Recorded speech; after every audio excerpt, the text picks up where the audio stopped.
21 in 22. What's going on, people? It is Wasena. This is the post-match presser, and welcome to episode 2 of Scope on the Team. Before I get into anything, I just want to say a massive thank you to everyone. We hit over 70 subscribers, I think, yesterday, and it's amazing. This channel is nothing without you guys, and I am so grateful for everything you guys do. Keep sharing, keep subscribing. Let's go hit that 100 mark and even go past it. Now, Scope on the Team is the segment where I bring to you everything surrounding a particular team, the transfers they've done, what potentially could be the new lineup in the coming season, and everything leading up to the season. Last week we did a segment on Manchester City, which was episode 1, and today we're crossing over to the neighborhood rivals, Manchester United. And as I've mentioned in videos prior, I am a Manchester United fan, so there's a lot of bias in this.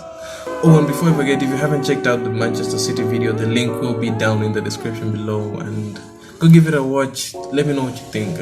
Your comments are really important to this channel, and it's really great to know what you guys think about everything that I do and everything you think I should do and change. Last season, Manchester United had a staggering start to the season. I mean, we lost our first game to Crystal Palace, but they picked up the pace, piece by piece, especially after getting knocked out of the Champions League at the hands of Leipzig. And they crashed out. And after that, I think Ole Gunnar Solskjaer decided to step up. And from that Everton game where Manchester United made a comeback, the first of many throughout the season, they came back from 1 down to win 3-1. Oliver went like a big man and said, "They're not going to have the pleasure of seeing us lose again." And we sort of did, although we lost to Sheffield. So, just if I may say, why does Ole Gunnar Solskjaer look like he's about to beat up someone? He looks like he's about to get into a ring with Conor McGregor for a scrap or something. I mean, look at him. Looks like he's about to beat up someone because there's something bad about his family. No, wait, Dom, that's not the family I mean. You don't turn your back on family. So Manchester United have been active in this transfer window. They've made a couple of Galactical signings. They brought in Rafael Varane. They brought in Jadon Sancho. I saw this tweet like a couple of days ago that Sir Alex Ferguson wanted to bring in Rafael Varane about 10 years ago when Real were in for him. He was still playing at Lens, and he would have costed 3 million to sign. Imagine what we'd have had back there. But apparently, Sir Alex Ferguson saw this guy right here as a better option than Rafael Varane. Look how well that turned out. It's quite mad. I remember Sir Alex Ferguson in the glory days and those many massive matches and title-winning seasons and performances. And ever since he left, I've grown accustomed to watch Marwan Fellaini played as a striker. Grown accustomed to seeing us depend on Andreas Pereira, although he did score a banger last week. I mean, look at this. Look at that. It's a worldie. Now somebody sign him, please. I'm begging you. Taking a deeper look into Rafael Varane, we just see what he brings to the team. I mean, we've had to cope with Maguire and Lindelof, or Magaluf as the fans prefer to call them, as a centre-back pairing. And in all honesty, I mean, Lindelof hasn't been that bad. I said it in a couple of videos back that he's good with the long passes, but other than that, he hasn't been a standout performer. He's easily shrugged off the ball.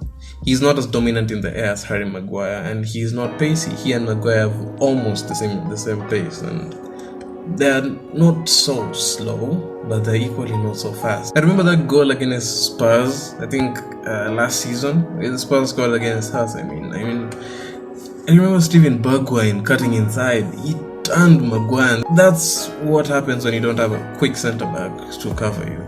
Maguire isn't fast. Lindelof isn't fast. Varane is equally dominant in the air, but here get my point. Varane is quick. Varane is really fast. He can cover. If you place a player of that, centre back of that quality next to Maguire, because obviously we automatically know Lindelof is the one going to be dropped, we have a chance.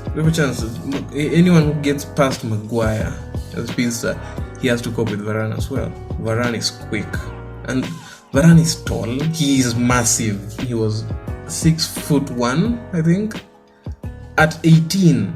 So when it comes to corners and set pieces, he is going to be very vital in that. Rafael Varane complements Maguire in so many ways, so much that it looks like a partnership that's meant to be. Varane is a ball-playing centre-back as well. If he chooses to go forward, Maguire that is, Varane is comfortable sitting deep.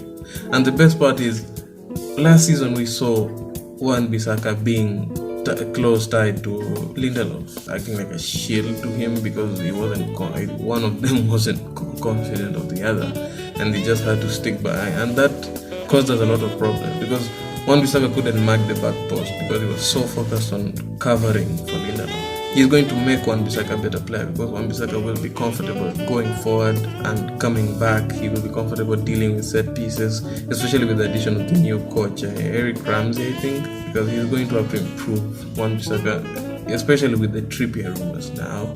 Wan-Bissaka is going to have to play his best so he doesn't go down the pecking order if Trippier comes. A couple of days ago, Fabrizio came out and said that Manchester United are interested in Eduardo Camavinga.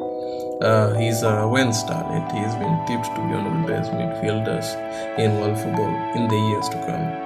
And he has 1 year left on his contract, but Manchester United are eyeing him up as a potential replacement. And there's rumors that Matic could leave, so I think they're aiming to replace Matic with Camavinga. In my honest opinion, with the fact that Oli is reportedly planning to play with a 4-3-3 formation, I believe placing Camavinga in that pivot role as a CDM could be crucial to the season. And I honestly believe if you play 4-3-3 where there's a midfield of Camavinga, Bruno and Pogba, everyone's done. No, seriously, everyone is done. We have the chance right here to take one of the brightest up and coming center midfielder and center defensive midfielders in English, in European football, and turn him into a long-term great. I know it's a little early, but play him in the CDM role, I believe he could do something close to what Carrick did. That's just my honest opinion. I have seen him play for Rennes. So I do watch a little, okay, not a lot, but not a little, of the French league, and I have seen what really Camavinga can do. I didn't watch the highlights and whatnot. Now, Camavinga is very important to Rennes, but there's a potential. They fear that they'll lose him for free next season, so they are considering cashing in on him this season, so they don't have to go through that next season. And Manchester United in the similar position because of Pogba wanting to leave, and there's reports that he is being offered to Liverpool. Riola, man, I don't know what's up with that agent. He just wants money. I mean, I know it's human and whatnot, but Liverpool are Manchester United's biggest rivals. I don't want to hear anything about Chelsea and Arsenal and Manchester City. Manchester City, you guys got bought by Arabians and now feel like you're the big men. You guys are dead, okay? Just get that to your head, okay? You buy me. Anyway, Liverpool are Manchester United's greatest rivals. Paul Ince, in 1994, I believe, he made that move from Manchester United to Liverpool, and he was a Manchester United great. The moment he signed for Liverpool, all of that went away. He became a mercenary, he became an enemy of the fans. And right now, I know Manchester United fans regard him as a Manchester United player. They hate him, they don't like him. That's what happens when it causes a divide. And for a player like Paul Pogba, who is one of the world's greatest midfielders currently, no, there's no doubt about that. For him to go to Liverpool, that could be one of the greatest betrayals in football, in English football, basically, because I don't think anyone would have respect for him. I don't think anyone would want to be associated with him because they would see him as someone who just came through the youth ranks in Manchester United. Of course, he went to Juventus and became a great, and came back to Manchester United and still provided some sterling performances and still went to their biggest rivals. That is nuts. No one who regards him as a great will ever look at him the same after that. But we'll see how it goes. We don't know what's happening yet. There's not that PSG are in a better position to sign him. But we'll see how that goes. For now, with the potential lineup that looks something like this, I believe Manchester United have a chance to challenge for the title. A strong Premier League prediction for Manchester United this time. And I'm a Manchester United fan, so there will be bias, of course. I believe we will just fall short of winning the league. I mean, it's going to be a tight race. I believe the likes of Chelsea and Manchester City finalizing deals for Koundé and Grealish or Harry Kane, as I spoke about it in the last video. If you haven't checked it again, the link will be down in the description. And I believe if they finalize the deals, they're had a difficult season, but we have a chance. And right now, it's all on all. If you want to give us a follow on our socials, the link will be down in the description for our Twitter page. Our podcast will be going up next week, hopefully. But keep sharing the video. Let's get to that 100 landmark and cross over it and even go bigger.